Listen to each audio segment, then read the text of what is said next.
We all have the same needs: a safe place to live, fair working conditions, a good education for our kids, and medical care when we need it. We want a say in how government affects our lives. But every day, the far right is passing legislation that strips us of our basic democratic rights.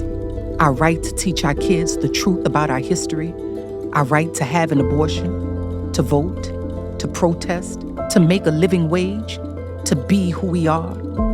It doesn't have to be this way.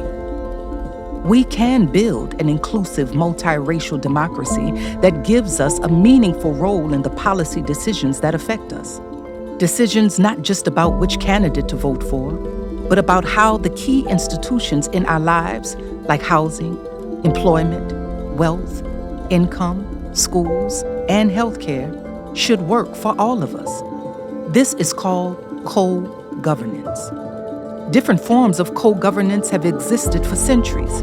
Before colonial takeover in the Americas, some indigenous nations had already created participatory democratic systems.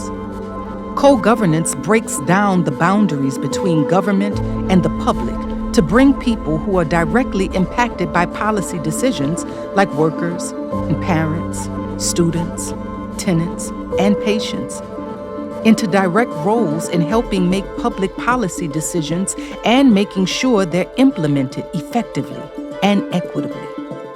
Across the country, co-governance efforts are reshaping the ways government works. In Jackson, Mississippi, the People's Advocacy Institute has built people's assemblies to give local residents a voice in setting the city government's agenda.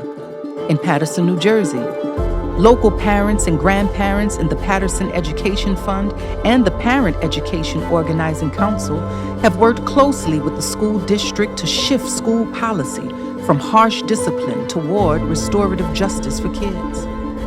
And in San Francisco, the Chinese Progressive Association has fought for and won strong worker-centered enforcement laws, legal processes, and working relationships with the city and the state, enabling low-wage immigrant workers to enforce their own labor rights.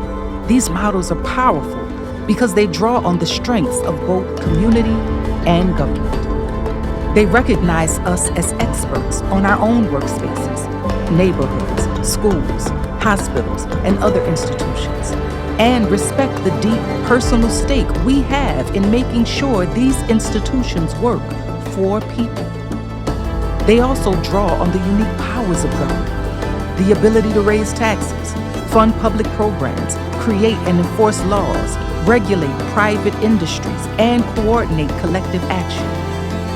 We can have a more just, democratic society.